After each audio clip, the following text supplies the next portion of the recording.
Hello, you guys. Welcome back to the Girls Lounge podcast with your hosts, Liz and KT. And today we're going to be reading Reddit stories of Valentine's horror stories. And looking off the titles, I think we got some good ones. So if you're just here for the Reddit stories, we always have timestamps down below. But if you want to hear everything me and Liz have to say before we get into the stories, stay around. But we're first going to get into what we've been up to. Very simple this week. One, I got new glasses. So this is my first new pair. I will explain them for, the audio listeners if you're not watching on YouTube. But they're just like this square, big, burgundy color of glasses. And then I have a second pair that are like my bougie ones, and they are from Coach, and they are tortoiseshell, and they are like smaller frames. So it is kind of something to get used to. Like, it's a little different. I'll put them on for the audio listeners. I would say these are my more mature glasses. I feel like they make me look older a bit. And then the ones that I'm gonna wear today, my burgundy, are my youthful, it's giving the same vibe as my last glasses. So that's my vibe. And then I am trying to introduce the practice of doing morning pages. I'm sure if you guys follow any artsy influencer, you know about this. But essentially, there's this book called The Artist's Way, and there's a practice in there where to get you into journaling, the first thing you do when you wake up is just write 3 pages full of like whatever thoughts are in your mind. And I guess it's supposed to really help give you clarity, clear your mind, and I guess foster the environment for, creative juices to start flowing. So I did that yesterday and I really liked it. And it definitely did leave me more clear. And I also did like my little activation, which I realized I explained horribly last time I talked about it. But essentially, if you like didn't listen to that episode, it's like a modern way of meditation, essentially. Where they guide you through everything. And I just felt way more like clear and grounded for the day. So I definitely do think it makes a difference. I just need to do it more. But day one of doing it, I did good. And I hope to do it more consistently within the next couple of days. Quick side note, if you guys see me munching back here on YouTube, I'm just snacking on some Nerds gummy clusters. So that's what that is for the YouTube watchers. But I love the new glasses, KT. They look so good. I was just telling Kennedy before we started recording, I was like, the blush, like you look like glowing. And it's also the glasses. It like fits your face so well. So I love these glasses so much on you. And then my little life updates is my first one is I am truly in my grandma era, you guys. I'm embracing the grandma vibes to the core because this past week I was like off my phone by like 9 p.m. I want to say at the absolute latest was 10 p.m. But like most nights I was off my phone by like 8 p.m., 9 p.m. And I just put my phone on my desk, like far away from me. And I was just like reading. I watched a little bit of YouTube here and there, but I was mostly just like really reading, but just not on my phone, like not on social media and all that stuff. And honestly, I felt like so good doing that. Like I didn't feel like I necessarily like missed out on anything, like whenever I woke up, I would like catch up on like group chats and like that kind of stuff. But honestly, like it really shows you how much of a dependency we have on our phones. And it just really like when Kennedy was talking about her like screen time and downtime, and like I've had downtime on my phone for like the longest time, but I just kind of like ignore it.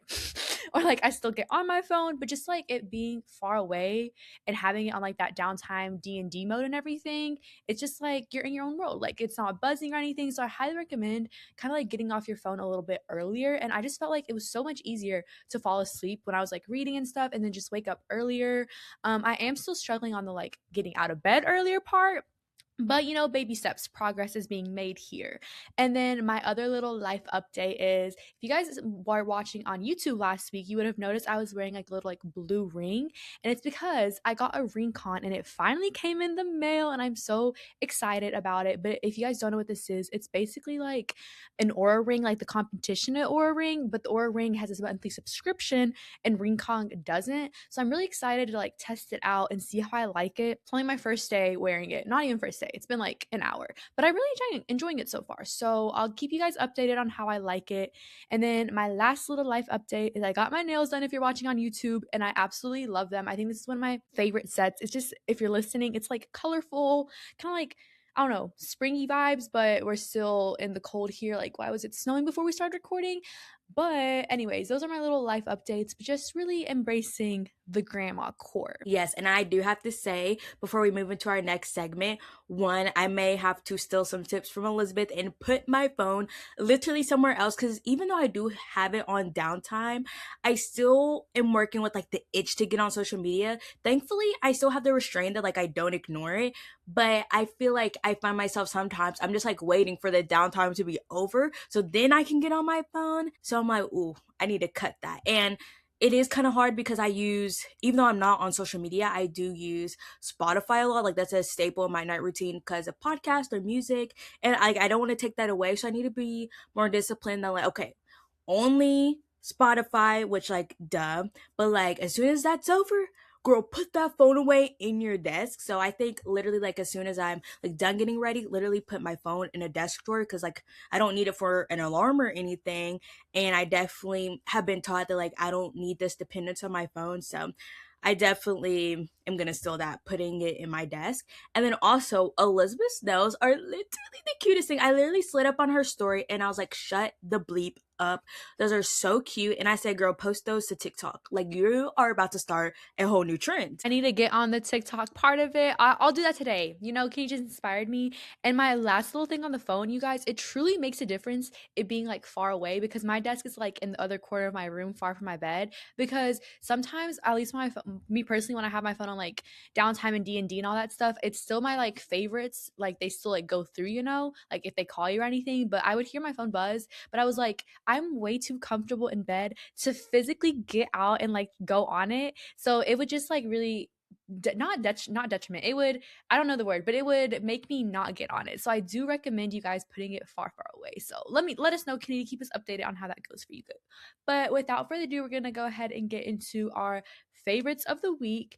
And my favorite of the week this week, this that's a lot of week in this phrase. Anyways, my favorite is reading on my Kindle, specifically on the treadmill, you guys. When I tell you, it makes like walking on the treadmill go by so fast. And if you put it on the treadmill like in a specific way, it'll cover up the time. So it goes by even faster. And it's a 2-in-1. You're getting like your steps in, you're getting your exercise, and you're also reading. Like I finished a book this week, and I truly think it was because I was reading at the gym because I was reading at least like 40 minutes while I was walking. And I think it's just better than just mindlessly scrolling on your phone or like watching YouTube or something like that. So if you have a Kindle, I would definitely recommend trying it out on the treadmill. And then my favorite of the week is my blueberry matcha. So as you guys know, I've been making my matcha at home and I love it. But then I was like, I want to step it up. So I got some blueberry and I made some blueberry syrup, what Natalie, Florida girly, yep, y'all know her, what she's posted about. So I made that and I've only used it in coffee. So I was like, I can do that for my matcha. And I, not to toot my own horn, but it tastes immaculate. I finally perfected it. I just ran out of matcha though. So today we're gonna get some more matcha. But it was really good. And me and Liz are trying to like see when this Pilates place opens near us. And I'm like, I'm gonna have to make me and Liz some to-go matchas on the way to that place so she can taste this because it is so good. No, because say less, Kennedy. I am so down. You can be my little barista. You guys, Kennedy needs to post this on some social media because it looks so good. Like aesthetic wise, it looks so good. It looks like something that you would be started at a coffee shop, you know, that you would want to get that angle, that picture. And I can just imagine if it looks that good, it has to taste that good. So yeah, I really, really hope, even if the Pilates place doesn't open anytime soon, I am still down for you making that for me, please and thank you. I got you. And now we're gonna get into pop culture, which low key we have a lot to talk about this week, so stay sat, you guys. But first is rumors of Kim K and Lewis Hamilton dating. Now, when I first saw this, I was like, this is insane. What do you mean? If you know Lewis Hamilton, it's like Kim K out of all people. I feel like she's just the antithesis of what Lewis Hamilton stands for. So that was interesting, but I'll read what the People article said because at first it was kind of like a rumor, but then they were actually spotted. So People magazine said Kim Kardashian had a romantic meetup with Lewis Hamilton in Paris. This was posted on February 2nd, 2026. It says the Skims founder, 45, is reportedly dating F1 star Lewis Hamilton. In a video obtained by TMZ on Monday, February 2nd, the two were spotted exiting the same SUV as they arrived at a hotel in Paris, France. It was a romantic meetup, a source tells People. The outlet claimed that Kardashian and Hamilton, 41, flew in from the United Kingdom together on a private jet. According to the US Sun, the couple met up for a weekend getaway at Estelle Manor, a luxury hotel and private members club in the English countryside Cotswolds area, before traveling to Paris. You guys, I've never been more sick to my life. We've already had Kylie Jenner all up in the movie space every time we want to see Timothée Chalamet. Like, that was enough. And now you're telling me I might have to see Kim Kardashian in the paddock. And I feel like the paddock already, as Formula One has become more popular in the United States, the US races have already become a spectacle. You know what I mean? I'm just like, don't let her become a spectacle too. Like, that's just gonna be so annoying. There's very mixed opinions. There are some people who are F1 and Kim K, like Kardashian fans, are like, I'm here for it. And then I feel like there are some people that are like, we can do without this. And me personally, I'm part of the we can do without this crowd. I feel like just in general, the Kardashians, they want to stay relevant so bad. They were over here dating Harry Styles, Bad Bunny, Timothy, and now they're trying to enter into the F1 sphere realm environment. I also feel like, personally, we don't know these people, but at the same time, it just seems like such an odd pairing to me.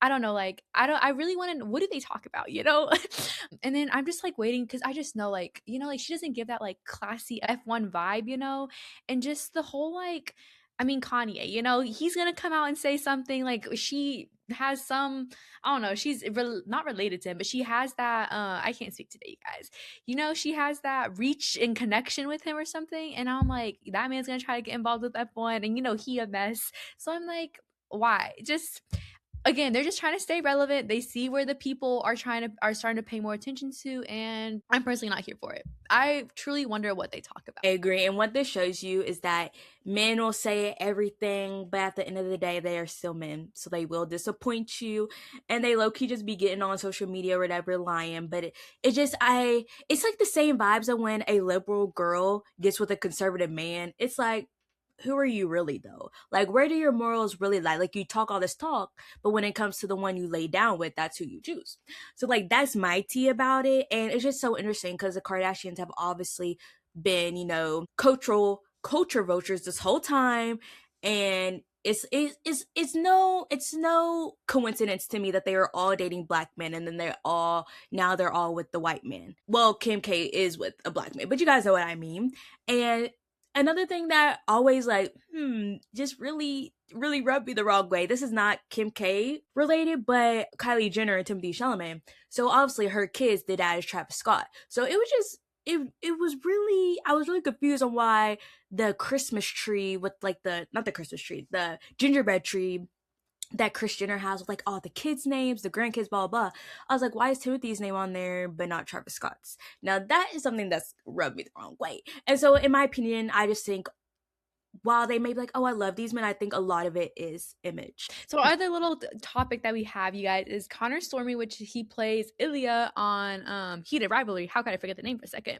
He's going to be hosting SNL on the 28th, and me and Kenny both are going to be watching that episode, because what do you mean? I feel like I'm so excited to see him on like SNL and everything, because I feel like that's definitely from the little bits and pieces we've seen of how they interact on like interviews and like red carpets and everything. They're just really true to themselves and just like the funniness and everything. And I'm like, that is the perfect vibes for SNL specifically. So I'm so excited for what the little skits are going to be like. Yeah, I just know it's going to be an episode where we're going to be laughing the whole time, and it's going to be a lot of fun. I agree. And I know for Finn Wolfhard's SNL episode, they already made like a Heated Rivalry joke. So I'm like, are they going to do more jokes in Connor's episode? I don't know. I'm super excited to see him in this element. And like Liz said, based off the interviews we've seen of both of the actors, I think this is going to be his element. And I'm honestly kind of like impressed on like how quickly they're like, hey, you want to host SNL? Because I feel like usually, like, I don't know, I feel like you get kind of like, it's already like planned out in my mind is how I assumed it worked. So I'm very excited for that. And Mumford and Sons are the musical act. I don't think I've ever listened to one of their songs, but like I'm sure they are a vibe. So we will be set, and we will definitely be recapping that episode whenever that episode is that we post that following week. Me personally, I love me some Mumford& Sons. I've been listening to them a lot. They're kind of like Lumineers vibe. I feel like there's definitely like one song that's like known by them that you would know, but I think it's so I always, for me personally, like the SNL, just like who's hosting and then the musical performances, I feel like sometimes it's like completely different vibes. And I feel like this is one of those examples where I'm like, that's they have like nothing to do with one another, but I'm still gonna be sad for this episode because I know it's gonna be a good one. And then next, there has been some controversy over Miss Tate McCrae recently. So the Winter Olympics, they're happening right now, I guess. I don't know. I was never a Winter Olympics watcher, never like that in my household either. So I assume it's like going on right now or about to. And Tate McCrae did some promo like for Team USA, but she's Canadian, and the Canadian girlies were upset, and especially because of like the political climate in America right now. So it's like, as a Canadian, you're repping America, but y'all know I'm a Tate lover.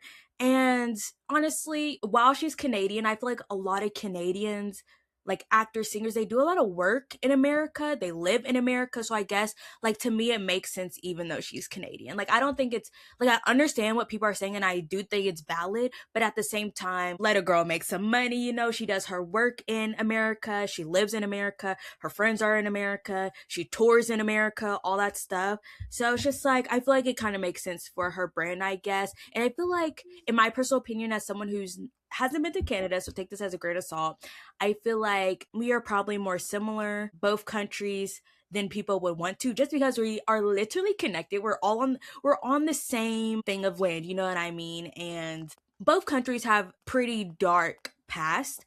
And yeah, Tate McRae, she responded. She just posted a picture of herself when she was younger with like a Canadian flag. Was like, y'all know I'm Canadian down. Like, duh. Like, well, she's not, like, she doesn't shy away from the fact she's Canadian. Like, she's proud in that. But I just thought that it was interesting. Again, I see both sides of the argument, but, you know, let a girl make her money. You know, I agree with that because I just looked up. I was like, oh, maybe she like was born in Canada but like grew up in the US or something. But no, apparently she moved to the US when she was like 17, so like not that long ago. But still, I'm like, you know, I feel like maybe if Canada would have reached out to her and been like, hey, you want to do some promo with us? I feel like she would have said yes to them. But at the end of the day, you got to make your money's worth. You got to make your bank. You got to do what you got to do for yourself. And you know, I think this was just an opportunity. And it doesn't necessarily like speak out to like her agreeing with the stuff going on in the country, but you know, she's just making some money, and you know, I don't blame her. And at the end of the day, you know, like I feel like obviously like what's going on in the US and everything is, I feel like it's separate from like Team USA, you know, like these athletes and everything. Most of them I feel like don't have those values and all that. That's just like the country that they're competing for. So I feel like it's more so she's doing promo with Team USA than like the United States of America and like Donald Trump and all that. But that's just how I see it. But yeah, I'm not surprised that people are hating because I feel like people find any reason to hate, and this would be one of those reasons. I agree. And low key, I feel like being a patriot, not in like the MAGA way, but like a patriot of America is like still like a good thing, if that makes sense. Cause yeah, I feel like that's a whole nother topic, but if you get what I mean, you get what I mean. Like, I feel like being a liberal, that's a real patriot of this country. Now, that's all I gotta say. And with that, you guys, not our last, but our next pop culture thing is Whitney Levitt. She made her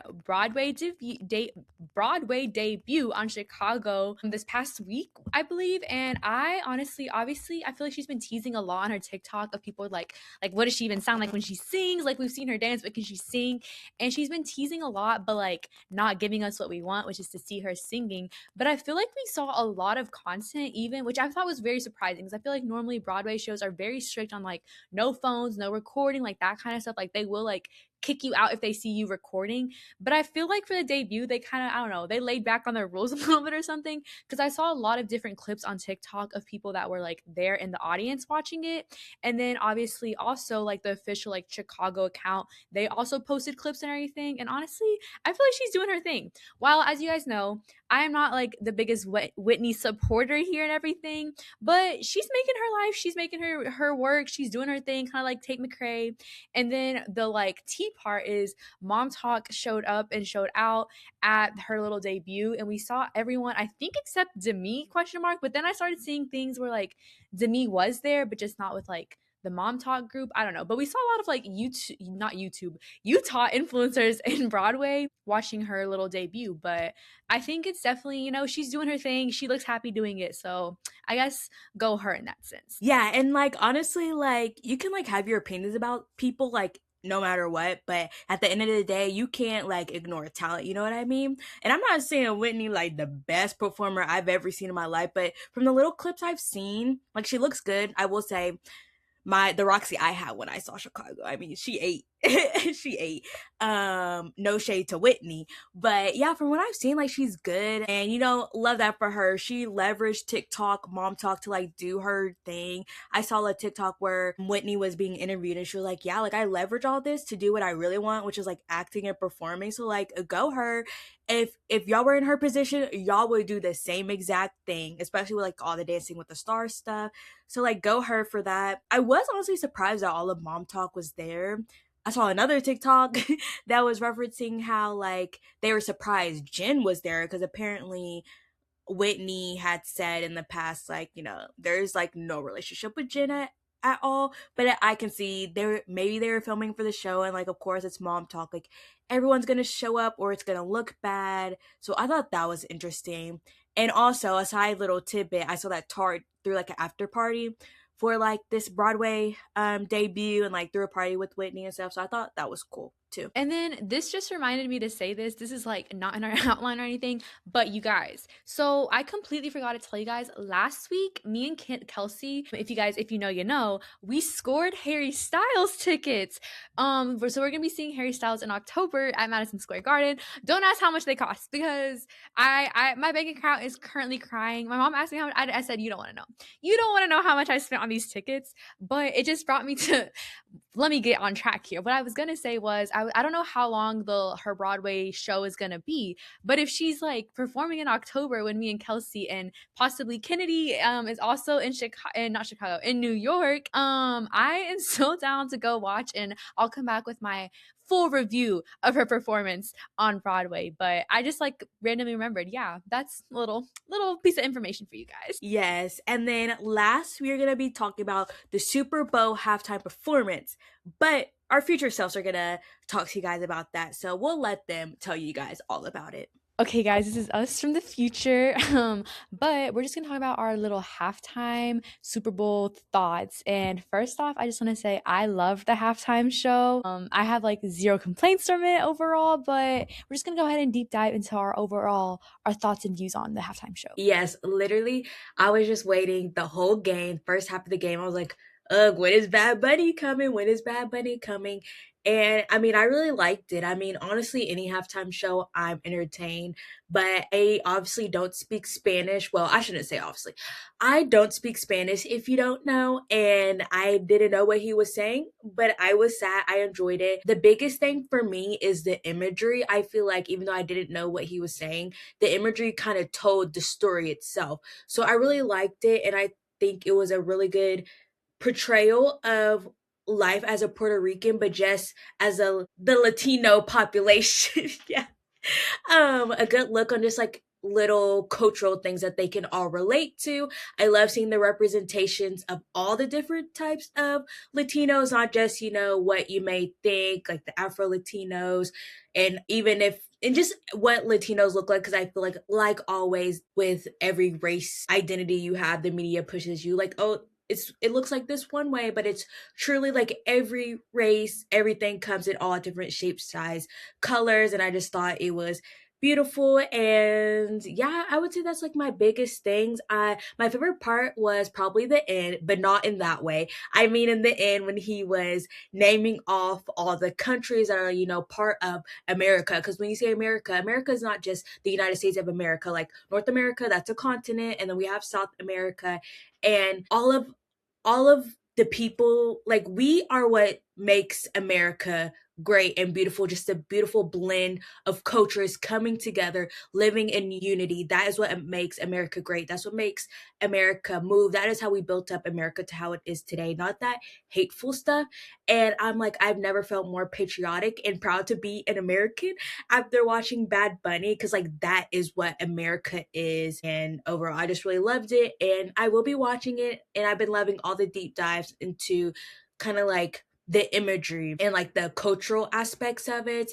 And another part I liked was when Bad Bunny gave like the Grammy to the little kid. I thought that was really cute. No, when he gave the little Grammy to the little kid, I like the little kid in me was like tearing up, because it's like you see yourself in him and everything, like as like a Latino Hispanic person, like you see yourself in that moment. And then just like the clip of like his speech, it was just like full circle moment, like 100%.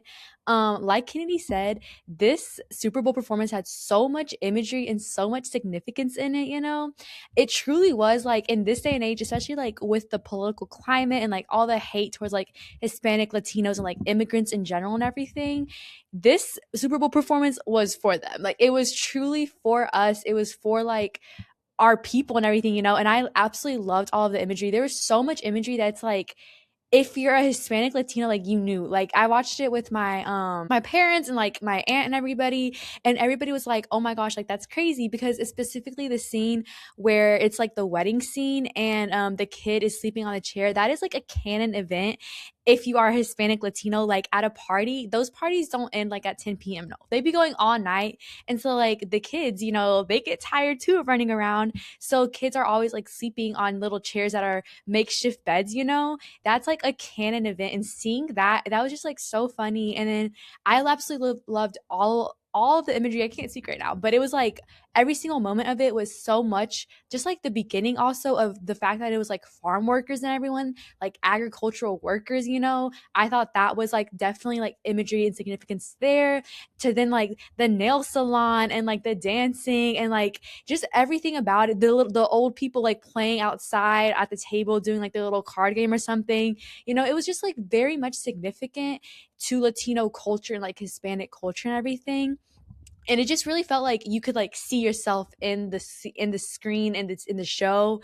So overall, I absolutely loved it. I will say he did tease us. I thought Daddy Yankee was coming on. I'm not gonna lie, when that one part where it started going like gasolina, I thought Daddy Yankee was gonna come on. He got me, and I know I'm not the only one that he got, because I saw a lot of people reacting. They're like, "Oh my gosh, he's coming on." No, he didn't come on. But I will say I was surprised about like the performers that he did have, like the guests, like Lady Gaga. I did not expect Lady Gaga ever in a million years, but I feel like it makes sense because Lady Gaga is someone who's very outspoken in general about like social issues and everything. So I think it's very significant to have her. And then also the fact that she's like a white woman, and how like, at least I've seen a lot of different deep dives about it, but I took it as like, it was a lot of people were saying like they didn't want like Bad Bunny because he's not like American, quote unquote, and all that stuff. And he's like, "Okay, I brought you guys a white woman and everything." And I also liked how like she took a song that's obviously in English. It's a good song with Bruno Mars, and she kind of, and they gave it like that like Latin twist to it. They added like the salsa to it, and I thought that was kind of like a play in and of itself. And then Ricky Martin, for those of you guys who don't know, he's like one of the OG like Hispanic Latino singers and everything. And like in his like era, kind of, it was like you can't sing in Spanish. And it's kind of, and then the fact that he's the part of Bad Bunny's song that he spoke is like the song about Hawaii, and like basically like it getting colonized and like all that stuff. I thought that was like very interesting and everything. So I absolutely loved it. The little like the casita, which the little pink house at his concerts, he has that specific little house. It's all like celebrities and stuff, and the celebrities on there, I was surprised about Alex Earl. Like when she popped up on the screen, I was like, "That's Alex Earl. That's crazy." I didn't expect to see her there. But overall, I absolutely loved the halftime show. I will say I did a lot of deep dives, you guys. I was looking up like all the controversial stuff. I was like, white people reacting to this, or like people at restaurants react. I was digging. I was looking at what the people were saying. But I did see this one clip where this person like at the like Super Bowl was recording, and I definitely do agree. I do think that the halftime show was made more for TV. because like he wasn't necessarily like elevated like past halftime shows. So like if depending on where you were in the stadium, you couldn't really like necessarily see what was going on unless you were looking at the screens. So I definitely do think it was a show that was like made for the TV. But I think that also speaks in and of itself, because it's like the show is made for the TV, as in like the all the like millions of people that were watching from home, because obviously like a lot of people weren't there, you know. I don't know. I feel like that was also interesting, but I absolutely loved it. I think he spoke a lot. And like Kenny said, my favorite part was the part with the flags, and just like seeing all of the flags and everything. And the fact, I think it's also symbolic that he had like the US flag first, you know, and then like all the other flags too. So I think that was kind of like interesting too, the way he did it. And then the football, I was so interested on what that football said, the one that he threw on the ground. And I looked up what it said, and it's like, together we are America. And I'm like, period. Yeah. Some people need to hear that better. Yes, and on the topic of it being made for TV, I know that was a conversation about with Kendrick Lamar's performance last year too, and how it really is meant for us people at home. And I feel like that's probably how it's always been for the past couple of years, but I think it's no coincidence that we've had Kendrick Lamar and Bad Bunny back to back for Super Bowl performances, considering the political climate at this time. As you can tell, we really liked it. We're like, actually, we hated it. No, we really liked it. And it was definitely a historic one. And I just love seeing some of like the influencers that I follow that are not, you know, white influencers. There's this one specifically who is a F1 creator that I follow. She lives in Miami. And her parents immigrated from Peru to like come for a better life, and just like seeing her reaction and just her talking about it was like really sweet. I just love seeing those type of stories. I remember one thing I was gonna say. I feel like Bad Bunny's performance not only like, you know, talked about unity, but it also gave like humanization to the Latino community that is often erased in this media, unfortunately, because it's like, yes, I understand the argument like the country runs on immigrants because they are farmer or not, some maybe farm workers or house cutters, yada yada yada. But I feel like that sometimes in a way, like while that is history, it's also kind of like stereotypical in a way. Like we shouldn't care about the Latino community just because some may be helping others. We should do it because they are kind people. I mean, and we're humans at the end of the day. If that, like, do you guys know what I mean? Like we should care for them because they're human beings and they are a part of our community and they help America run because this is our country that we all live in together. And so I thought by highlighting the cultural and like aspects and just like the community aspects and all that type of stuff, it really, you know, it really enforced that message. Yes, I think that's a perfect way to put it. Like, I love the play on the culture and how it showed the culture and like all the positives of the culture, because I feel like right now it's getting very like stereotypical like criminals, you know, like that, all that like negative conversation. But it's like all these people were like dancing, they were having fun, they were laughing. Like, yes, they were working, even like the farm workers, like they were like doing their thing and everything, you know. And I also, one other like thing that I loved, the little wedding scene. I absolutely like, obviously like the throws on like the kids sleeping on the chair that I talked about, but the fact that it's also, I don't know if anybody noticed, but the couple was a like interracial couple. It was like a white man and a Hispanic female. So I think that also like was significant in and of itself, and just like cultures coming together, you know, and just like, you know, having fun, like celebrating, because that's literally what they were doing. It's like a wedding. They were celebrating, they were having fun, they were dancing.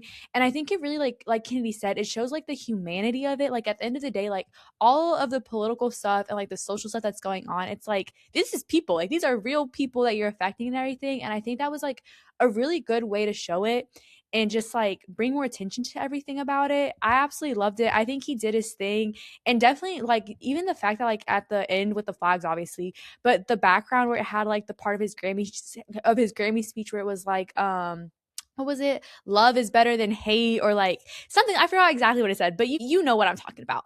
The fact that that was like in the background and everything, and just like everything about it, I thought it really showed like just like the humanity, like the coming together of it all, and how like at the end of the day, like we're all human.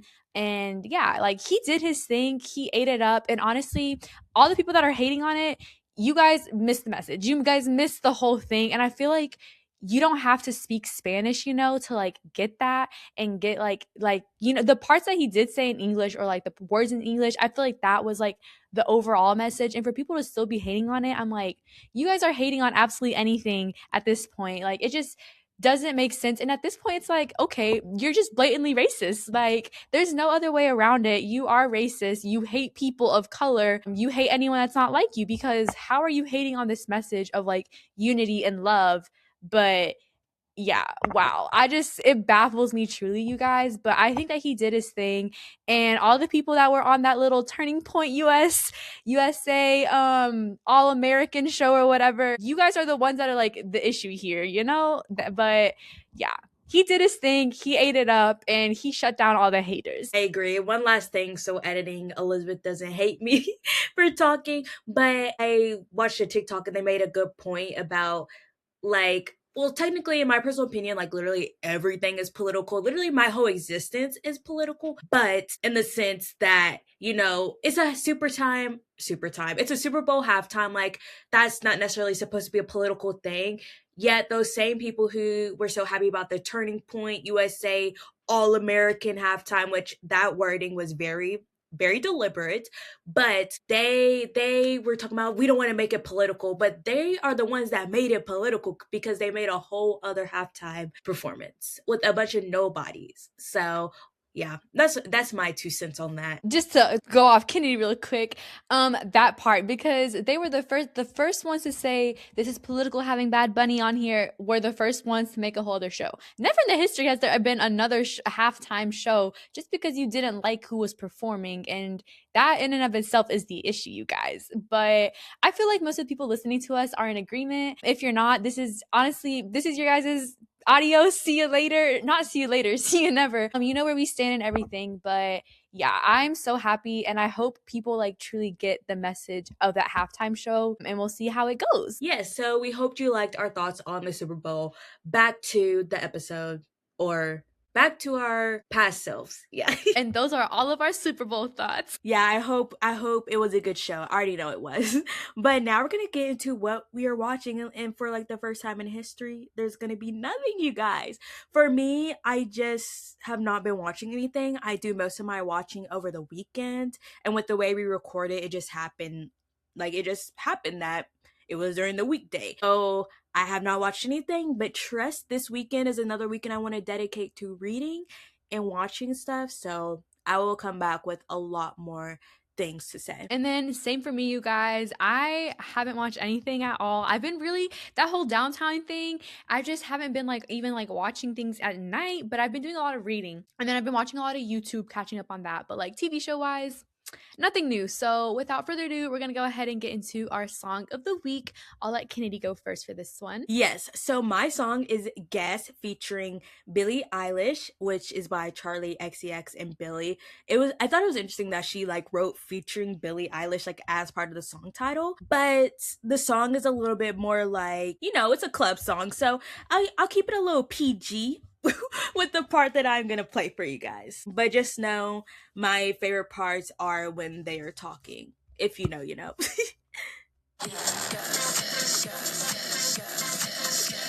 Like, I need to hear that song in a club, which that's a whole other topic about the clubs, about the music clubs play. But y'all listen to this if you want to feel like if you're in a club, and then play Aperture right after this, and like we got the club at home. No, because clubs need to get on it. Let's bring back like this like OG club music. And then my song of the week, I actually changed it because my original one was Wildflower, because you know it won a Grammy and I'm so excited for Billie. But I was like, I don't know, when we were recording, this other song came to mind, and I feel like it matches KT's vibe. And shout out to Kennedy because she's the one who showed me the song. But it's Rush by Troye Sivan, and then here's this part of it.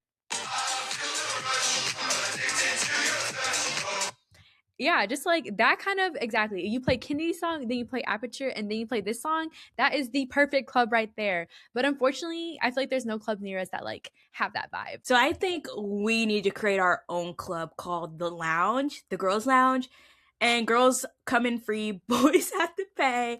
And it will be, in fact, be the songs that we play on the podcast. And I like the sound of that. New business idea. If you know, you know. And without further ado, we're going to go ahead and get into the topic of the episode, which is Reddit Valentine's Day stories. Some of these are like horror stories. Some of them are not. I don't know. It's just Valentine's Day themed, but Reddit edition. So we're going to do either 2 or 3 stories depending on time, maybe 3, because a lot of these were like short compared to a lot of the other like Reddit stories and threads. But without further ado, let's just go ahead and get into our usual Reddit Valentine's Day edition. Yes, so I decided to like kind of switch it up from the regular subreddit. So mine's kind of a mix between Am I the A hole and like Am I overreacting subreddit. So my first story is from the Am I overreacting subreddit, and this was posted 2 months ago from Flat Agent 6002, and the title is Am I overreacting for wanting my boyfriend to spend Valentine's Day with me? My boyfriend and I, both 18, have been together for a bit over a year, and our second Valentine's Day is coming up. For our first, we planned each other little gifts and spent the afternoon and evening together. He planned this really cute dinner at home and made me steak in a heart cake shape. Or a heart shaped cake, as well as getting me flowers. I found this so thoughtful and sweet, and I wasn't expecting this item, nor am I expecting anything similar this Valentine's Day, only to spend it together. The thing is, he does jiu-jitsu, hope I pronounced that correctly, and has been checking for upcoming competitions, and one of them falls on Valentine's Day. I really support his hobbies, and I'm trying to look past the fact it's a holiday I really want to spend with him, but a big part of me still doesn't want him to go. When I told him this, he just told me nothing was confirmed. Am I overreacting for wanting to spend Valentine's Day with him? I feel like yes and no, because is the competition like all day long? Like, is it just in the morning? Because if it's just in the morning, you could go support him, do his thing, and then you guys like do like your regular Valentine's Day hangouts. If it's like a full all day event, I feel like she should make it known, like, oh, I would rather like do something together, you know? And I feel like that's totally understandable. So I feel like they're not overreacting. I just have like follow up questions on it all of more details on the longevity of this competition. I agree. And I love this one because they are like 18. So it's like, this is probably like world ending for them because they're so young. But I just think, again, I would need more information about the competition because it seems like he's maybe like picking the competitions he wants to go to. So it's like, do you really have to pick this one competition? But at the same time, I understand when you're in a partnership, like you both need to like keep up your own hobbies and stuff. It's like kind of not fair to ask him not to do something that he really loves just because it's Valentine's Day. So again, like if it's like an all day event, maybe reevaluate and maybe like, oh, like the day after, like the following weekend or the weekend before you guys do something, or like the day, like Liz said, the morning and then the afternoon you guys do your own thing. So I don't know. I would also like more information. And the top comment is just saying like you can go with him or spend time with him before and after, and then someone comments and says, this is my question too. OP says she doesn't care what they do unless you are prevented from going for a good reason. You should go and then celebrate him getting to achieve this goal. It's kind of harsh, but sounds more like OP wants to spend time doing things that she wants to do, not something that will make him feel more special than her in some way. I can only pray I get to spend Valentine's Day seeing my significant other happy like that, or be there to lift them up when they tried and were disappointed by their performance, since it is a hobby. In the other comments, there wasn't many kind of, what's the word? What's the word when it's like they are saying the same thing? Oh, they mirror the same. Yeah, I agree with that comment and everything, especially because I feel like the previous Valentine's Day, he was the one that like put on like the show, you know, and like did all this stuff. So I feel like this time maybe like OP can like put on and like do what he wants to do type. I think it's definitely just like a conversation. I feel like most of these stories, at least mine too, I feel like honestly, I feel bad for the guys. They have a lot of pressure, you guys. Like I feel like most of these OPs are female and the guys like has all this pressure to like do all this stuff, you know, but I'm like, you know, double standards, you know, like I feel like the female can also do this stuff for him too. But that's another conversation, which I guess we can like talk more as we go through the rest of our stories. But I feel like overall, they're not overreacting. But like Kendi said, I think definitely them being 18 is probably like, oh my gosh, like this is the end, like we're gonna break up, like there's no more moving forward and everything. So I am curious to see like what happened. I guess we'll never know. We're gonna have to make our own endings for OP here. Yeah, I agree with Liz. I just think it's a conversation. And if they want this to be a long lasting relationship, just think of all the other Valentine's Days you will have. So I don't think it's the end of the world. And just maybe OP, like Liz said, should be the one putting in more effort this year and make it special. And then I also did kind of like what Kennedy did. Of my first one is from the Am I Overreacting thread. And this one's a little bit longer. So hopefully my reading, you know, just just pulls through for you guys. But this one is titled, Am I Overreacting for Not Wanting to Go to My Boyfriend's Important Event Because He Did Nothing for Valentine's Day? Is it similar to Kennedy's? We'll never know. Let's see. My boyfriend, 36 male, is having a big event, and I, 33 female, really don't want to go because I'm upset about his lack of effort on Valentine's Day. I really want to talk to him about my disappointment and would have done so today under normal circumstances, but I didn't want to bring it up and ruin the mood right before his event that's about to happen. But I also don't want to go to the event feeling like this because it will be really hard for me to sit with all his family and friends and pretend to be happy when I'm not. I don't have a poker face. So here's what happened. I'm 33 and he's 36. This is our third Valentine's Day together and the first one we started living together recently. For our first two Valentine's Day, we went out to dinner, he bought me flowers, we exchanged gifts, even though we live pretty far apart. So I figured it would be easier to do things for each other now that we're under the same roof. We woke up this morning. He said Happy Valentine's Day to each other. I made him an amazing from scratch breakfast that took me 2 hours to prep and make. I had been planning for it and researching the best recipes for what I wanted to make for the past 1.5 weeks. I knew he would prefer this over a random box of candy. I also made him a homemade dessert, which also took time, and gave him a heartfelt Valentine's Day card. I read through dozens of cards to find the one that fit perfectly. I would have normally done even more, but I'm working at the moment. I took a few months off to focus on getting a professional certification, so I made the best of the situation. The whole day went by and I didn't get anything from him. I was thinking maybe he was going to take me out to dinner, but then when dinner time came, he said he was just going to have leftovers. Then after I gave him his card and dessert, I just sat there looking at him for a minute. I think it finally dawned on him that he hadn't given me anything. So he goes rummaging through the closet for several minutes and pulls out a box of candy that he had bought for another occasion. And he gives me the candy and says, I didn't get a card. I feel torn because on one hand, I feel like it's just Valentine's Day. What's the big deal? But on the other hand, it really hurts my feelings that he doesn't seem to care about making me feel special. He worked from home today, and then immediately after work, he went online and watched streams and play games. He couldn't go get me a card or a flower. We live in a big city. There are at least 5 stores within 5 minutes of us, or even a handwritten note or make a dinner reservation. I just feel hurt and upset, but I don't want to say anything and seem ungrateful or entitled. I'm always there for him whenever he has something going on, but he can't seem to do anything for me on one of the rare designated days of the year. I didn't ask for much from him, and I can't even get the bare minimum. Why doesn't he want to do things for me like I want to do things for him? I really want to stay home and reflect on everything and figure out what I'm going to say to him. But I know he wants me to go to this event, but I really don't want to go anymore. So, am I overreacting? Okay, so first thought, I don't know why in my head I'm envisioning that this is happening in Miami. Is second thought, I'm like, I feel like there definitely should have been a conversation early in the relationship of like, this is how I expect Valentine's Day to happen. And if you can't do that for me, then I'm moving on to the next. But she's valid for what she's feeling because like she did all that work. But like low key, like he didn't ask you to do that. But like you're just doing that out of the kindness of your heart, you know. So like it's sweet. She put in all that work. And for him to like try to half do it, dig for Kate, I'm like, that's just worse than like just overall forgetting. It sounds like he forgot it was Valentine's Day. It just sounds like he's just not there. And he just obviously was not prepared. So I think this like maybe going forward, have a conversation that like I expect Valentine's Day to like you put in some effort. Like I do all this for you. Like I'm even gonna show up to you for this event. So maybe I understand not wanting to go to this event, but at the same time, I'm like, sometimes we have to do things we don't want to do, even if we are mad at them. But I don't know. Like if I was OP, I would go to the event and like fake it for like the friends and family. But then like when we get home, we having a conversation. Like we're not gonna ignore this. We're gonna talk this out. We're gonna like get to the bottom of this.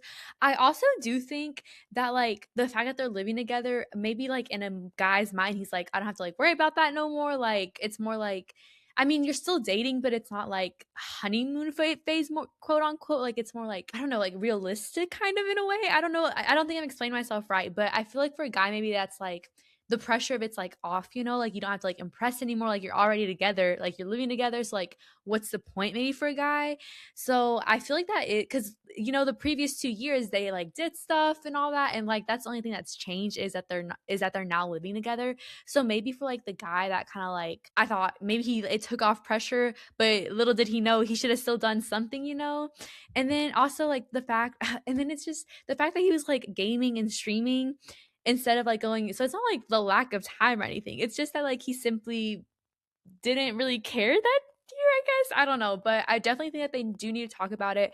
I don't think OP should just like not talk about it and hide her feelings and everything, because she is very valid in how she's feeling. Yeah, those are my thoughts. I think, yeah, I don't think OP's necessarily like reacting in a sense of like, I did this, why didn't you do anything for me type. Like, if you give a gift, you shouldn't expect something back, you know? But I think it's more so reacting from the sense of like, why didn't anything happen this year but it's happened before, which I do agree with OP in this case. Yeah, I agree with Liz about the fact that I think a lot of men, they're like, oh, like, we're dating. I don't need to put in all this effort that I did to, get her to start dating me. Or like, I gave her a ring on the finger, so I don't have to try anymore. But it's like, like, this is, you have to keep doing that stuff. So I think he needs a good talking to. He needs a good stern talking to after that event. Cause I definitely think it's important to like put on a united front in front of family and stuff, family and friends. And yeah, when y'all get home for that event, get him together and let him know that he can take that candy back in his closet and try again, and make it up to me. Be like, maybe even like be like, make it up to me like this weekend, or make it up to me next year for Valentine's Day, whatever. But I genuinely just think like maybe he like grew up in an environment where Valentine's Day wasn't really like a thing, you know what I mean? Like in my house, like we don't do a big thing for Valentine's Day, and like I can see myself in the future not really caring about Valentine's Day whenever I start dating someone. So yeah, maybe he just views Valentine's Day just differently than she does. So I just think they need to have a conversation, but I don't think she's overreacting. No, because same as KT, when I was like looking at these stories, I was like, dang, I didn't realize like when you start dating someone, this is something you guys got to talk about is Valentine's Day specifically. Like, wow, because in my household, like KT, it's like it's kind of like a regular day. Like we don't get nothing. The kids, the children, the daughters, it's just a regular day. So I'm like, that's crazy. I feel like, but anyways, I'll let Kenny go to her next story for you guys. So my next story comes from the same Am I Overreacting subreddit from 1 year ago from Far Assistance 6957. And the title is Am I Overreacting Valentine's Day Nightmare? So it starts. So, me and my boyfriend, both 23 years old, live separately with our parents still. I am a nurse and he works in the city quite far from home. For Valentine's Day weekend, I was working all weekend, night shift. I was already upset by this because I wanted to spend it with him. He reassured me that we would celebrate the weekend after since I was off. I felt relieved. The night before Valentine's Day, I wasn't working. I came off night shift that morning and went to the store. I picked up a $200 gift card to his favorite clothing store, a bag of his favorite candy, wrote a nice heartfelt card, and a stuffed animal. I picked him up from the train station that night as I normally do when he gets home from work and presented the gift to him. He immediately felt bad because he hadn't gotten me anything and said he would get me something nice when we celebrate the following weekend. I felt a little sad that he didn't make an effort to get me a gift, but I told myself maybe he would be planning something the following week. Anyway, throughout the week, he tells me we should spend the weekend in a city such as Boston or Philly, stay in a hotel, sightsee. I was super excited about this idea. Of course, that Friday, he tells me there's no point in going. It's expensive and the cities don't have much to do. I get upset because he waited until Friday to tell me he doesn't want to go anymore and I was looking forward to it. Then he proceeds to not plan anything else. I bring this up to him and he brushes it off as if it's no big deal. It got to the point where I basically guilt tripped him into making fancy dinner reservations that Saturday. That Saturday rolls around and he's too hungover to go to dinner because we both agreed to just spend that Friday night going out separately with friends. Still, no gift was given to me. No chocolate, no flowers, not even a card. We ended up going to a more chill spot for dinner Saturday night, and the whole thing kind of rubbed me the wrong way. I do genuinely feel bad making a big deal about this because he does care for me, constantly paying for all my meals, gas, makes me lunch for work, and so on. I just didn't feel appreciated this Valentine's Day, and I don't know what to do. Someone please help. Oh hell no. I feel like this one, no, they're not overreacting. They're reacting very as they should, and they should listen to their gut feelings about this. Because okay, so like at first I was like, okay, he forgot or whatever, or like they were busy, he's gonna make it up next week. I was like, OP, I was like, okay. And then a little trip, a little weekend getaway. And then for him to like cancel on those plans Friday, sir, the weekend starts on Friday. We're supposed to be going on Friday. Like, as a girl, you're like packing the whole week, like you're prepping. And then for him to cancel on Friday, that is crazy. Wow, no, I don't think OP's overreacting at all. And then her having to like guilt trip him also into like even going out to dinner, that rubbed me the wrong way. Yeah, that whole situation, I feel like it's just like red flag after red flag after red flag. And I don't think OP should justify his actions just because like he does do stuff for her or like does do stuff in general. But in this situation, it's not even the fact that like he didn't do anything. It's the fact that he kept on being like, oh, like we'll do something, we'll do something. And then doesn't follow up on what he's saying. You know, that was like the biggest red flag for me. So yeah, I don't think OP is overreacting. I think OP should listen to her guts and just drop this man, because if that's like this situation, that's just gonna tell you how like the rest of all's lives is gonna go together. Yeah, I was gonna say I may be dramatic, but my first thought is dump this man. I'm like, who cares if he fixes you lunch? He can't even freaking plan a weekend, and it's the fact that like it was like his idea. And like at first I was like, okay, like I get it, like you didn't get something for like the specific day, but like but like if you're gonna have like a bigger, better weekend, that's like, okay, like girl, I'm gonna give you everything, like I'm gonna show out, like you're gonna be like, oh, it was worth the wait. But for him to like, he obviously didn't plan anything. Cause sir, you should have been planning this weekend that same week to like, get ahead. Cause obviously when you're booking yourself last minute, it's going to be expensive. And like, how is he gonna feed you this whole idea? Like, we're gonna travel, sightsee. And then he's like, oh, wait, it's too expensive. And it's like, okay, you do that. So why aren't you thinking of another plan for y'all to do? Why is the girlfriend like pulling out teeth for y'all to go to a dinner when it's your fault that y'all are not going on a trip?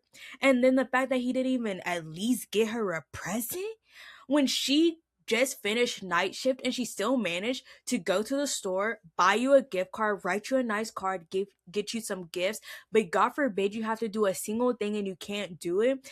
And then for you to be like hung over so you can't like do this other thing, like sir, he does not care about her. He does not care about her time. He does not want to put in effort, and I think he should dump her. And then the top comment just says, not overreacting. It sucks when one person puts in more effort than the other.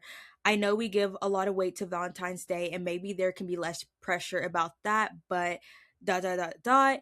And then they also said, edit to add, maybe you'd be overreacting if this was a one-time thing, but I just hear it in your voice, the exhaustion from the relationship as a whole. I mean, maybe do the fancy dinner thing once a month so it's not a disappointment if 1 month is missed out. I don't know, dot dot dot. And OP responded, I agree. There definitely is so much pressure on the holiday itself, as well as many other holidays that have become so commercialized. Even though I try not to compare my relationship, it does still suck to see friends and others post the bouquet they received from their boyfriends. I just feel like anything would have been enough, and he knows that. And like OP's gift wasn't even like that crazy. I mean, $200 gift card, baby. That was insane. But like the other stuff was very simple stuff. And the fact that like he can't even get her flowers and a card and like a nice gift, that's insane to me. Yeah, like Kennedy said, I think what got me the most is the fact that like this didn't come from OP. Like this came from him. He's the one who suggested like the trip and like all that other stuff. Like he's the one who did all that. One thing would have been like OP's like forcing him to do that, then like okay, like maybe he doesn't want to do it. But no, don't suggest something if you're not gonna follow through, you know? Yeah, I hope OP broke up with this man because he's a walking red flag, is all I know. And then next story is from the Am I the A-hole thread, and then this one is titled not wanting my girlfriend and her ex to get coffee on Valentine's Day, and it was posted 6 years ago by the user David Langley. Maybe I wonder, this sounds like the real name. But here's the story for you guys. My girlfriend had a massive birthday party recently and her ex was invited. I'm cool with him. He's really sound, nice and good dude for non-Irish folk. Oh, okay, Irish. We'll call him Jordan. They haven't spoken at all really since he dumped her and he hurt her bad and he hurt her bad about a year and a half ago. He came and we all had a great time. He's a funny kind life of the party. So after the party, my girlfriend got a text from him saying that he'd love to meet for coffee soon. She texted me saying, "Is that okay?" Which I replied, "Yes, absolutely, and you know you don't need my permission." So it was all going good. Valentine's Day is this Friday, and I'm going over to hers after work. I finish at 6. We have a nice dinner plan, bottle of prosecco, the whole shebang. She texted me saying that Jordan wants to take her to Starbucks on Valentine's before I get off work. I asked her to do me a favor and choose any other day apart from Valentine's, as I feel a bit weird about her going out with her ex on Valentine's Day. They're both free on Saturday and Sunday, but they are insisting on Friday afternoon. When I asked her not to do it on Friday, she got annoyed and said that I'm being controlling. Am I the a-hole for asking her to get coffee with her ex over the weekend instead of Valentine's Day? First of all, I already know when I get in a relationship, it's gonna be real strict, okay? No exes will be in contact, okay? And and the fact that like OP's not even like being like you can't meet with him at all. He's like literally any other day except Valentine's Day. Like that is insane. I do not think the ex has good intentions. And like low-key, I think it's kind of weird that the ex still wants to be in OP's girlfriend's life when he's the one that dumped her and like obviously caused like some emotional damage. And yeah, I just do not think that's a good idea. I low key OP, you should have said like no, y'all can't go for coffee at all. Like what is there to talk about? Y'all gonna be friends now? No, there's quite literally nothing to talk about. If you want to go to coffee, go with your man, go with a friend, but not your ex. Yeah, I agree with Kennedy, you guys.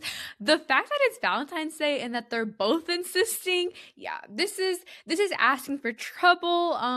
This is just giving like the start of an affair or the start of like the girlfriend dumping OP here or something. Yeah, like I feel Valentine's Day is one of those days that's like significant in and of itself, and that you shouldn't. There's just certain things you shouldn't be hanging out with your ex on Valentine's Day if you're in a committed relationship with someone. And the fact that they have plans, like it's not like they don't have plans or anything. They have plans. So yeah, OP should be like getting ready for, not OP, the girlfriend should be getting ready for these plans and like doing that instead of going to coffee with her ex. Like Kennedy said, I feel like OP is being very like considerate in general. Like the fact that he said like, oh yeah, like you don't have to ask me, like he's very like trusting, as he should be. Like he shouldn't be controlling the girlfriend's life, but he's very like trusting and he gives me good vibes and everything. Yeah, but Valentine's Day, yeah, coffee can happen any other day. And just like from the ex's perspective, I feel like the ex obviously has some intents in like wanting to have coffee on Valentine's Day. You know, it's sounding like he's like gonna apologize and like make his move on your girl. So like that man has no like good intentions going into this. And the fact that she's even like open to listening to it on Valentine's Day, OP, I hope you've talked about this or gotten yourself a better girlfriend. That part. My last story is coming from the Am I the A-hole subreddit. It was posted 6 years ago and it is from Jumpy Joke and it is titled, Am I the A-hole for telling my significant other I don't like my Valentine's Day gift? My significant other gifted me with a soccer jersey they bought for themselves but ended up being too small for them. I was honestly kind of shocked and said, thanks. They asked, do you like it? I said, not much. I don't see where I would wear this. This jersey is still at least 4 sizes bigger than I would normally wear. I don't even support the same soccer team my significant other does. I realized I was too honest about it, but they're behaving as if I should have just said thank you and sucked it up. Family and friends also believe I was rude. I've apologized but have a genuine doubt about whether I'm not in the wrong here. TLDR, am I the a-hole for being honest about not liking the oversized jersey significant other gave me as a V-Day gift? Absolutely not. That's all I have to say. Yeah, what Kenny said, reinforcing that, it's giving he tried to return it and he couldn't return it no longer. So you're getting his like his seconds, you know, like the things that didn't work out. There was no thought put into that. It's the same energy as the story where he just got like a box of candy that was in his closet. I'm surprised that he didn't give you like a random birthday card or something with it. Like, no, I don't think she's overreacting. And the people that are like telling her that she is overreacting, I think you just need to reevaluate your family and friends while you're at it too, because no, I think it would be better for him not to give you anything than to get something that you don't care about. It's too big for you. Like you don't, yeah.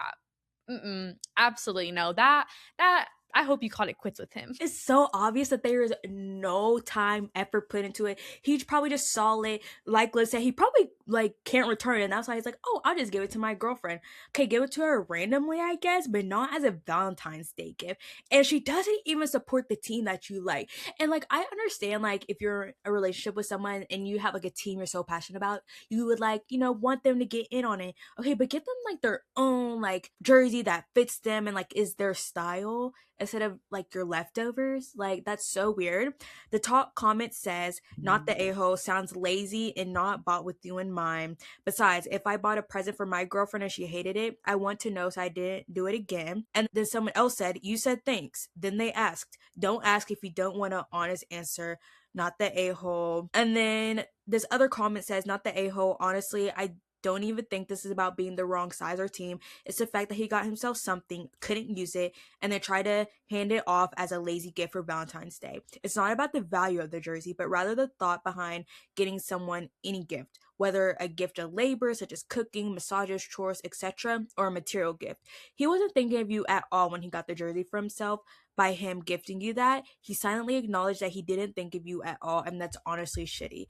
And I think it's just like him being upset is kind of crazy to me. Like he's low key gaslighting you because, like, what? Like, how are you now the bad guy in this situation? And like, honestly, this is good because, like, in the sense of wasting money, like, I hate when people like give you stuff when it's like not necessarily like what you would want, because like not only is that a waste like a space for me, but that's a waste of your money.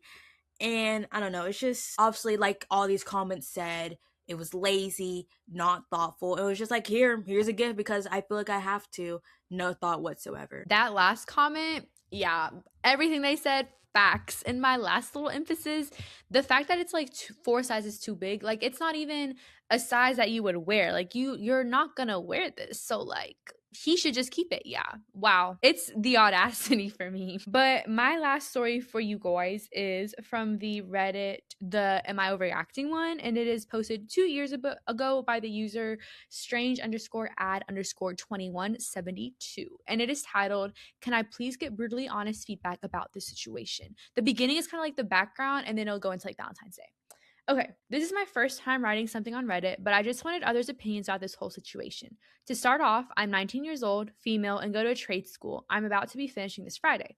I started this program in November of 2022, and after a while, I eventually met this guy. We started talking and things got serious to the point he asked me out and we began dating. Everything seemed all right at first until I would catch him texting people. I caught him doing that about 3 to 5 times, and I know what you're thinking. I should have left him then, but I didn't, and that's my own mistake.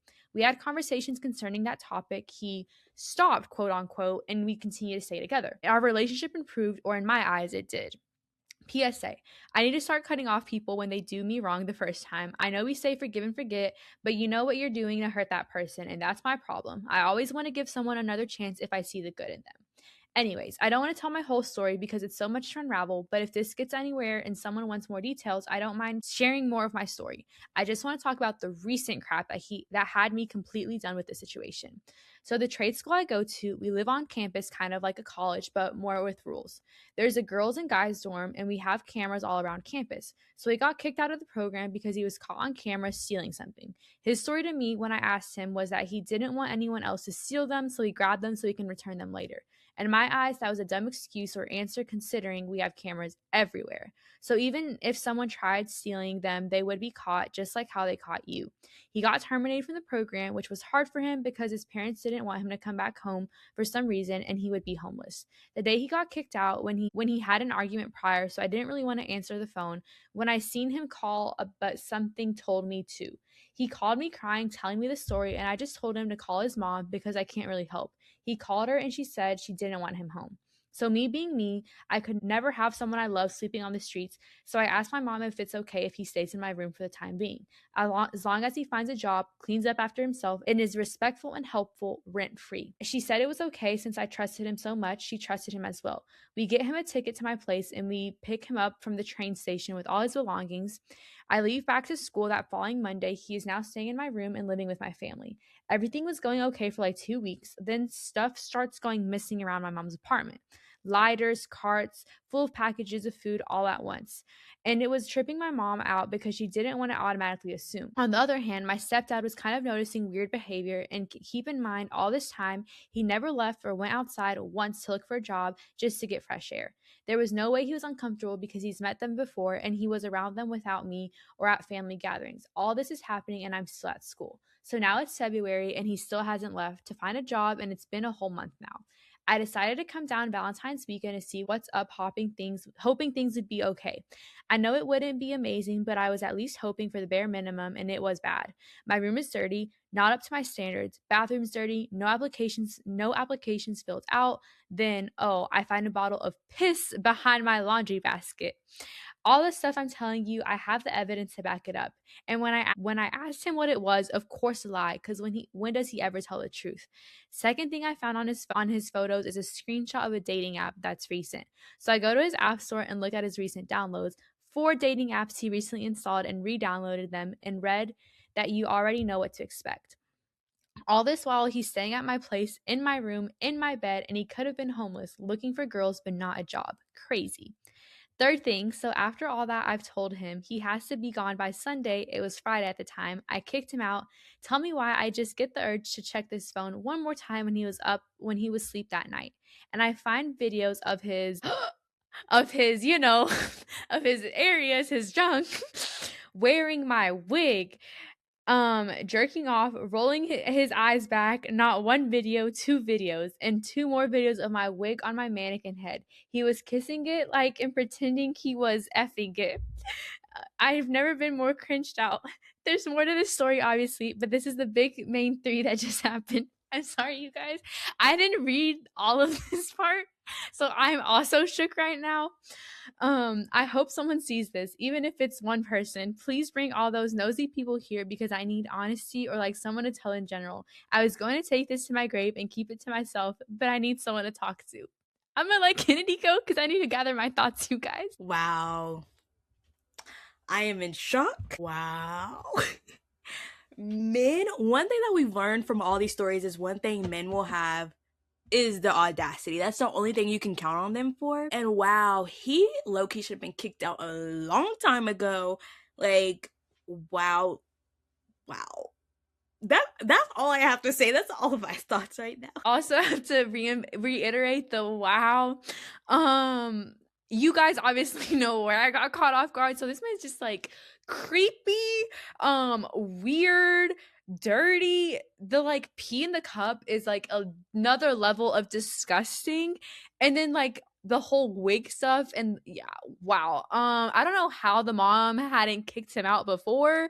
Me personally, I don't even think my parents would have allowed him in the home, but if for some wild reason they did, man would have immediately been kicked out. What do you mean you're not coming out of the room? You're not applying to jobs. You're living here rent free, using our utilities. That is insane behavior.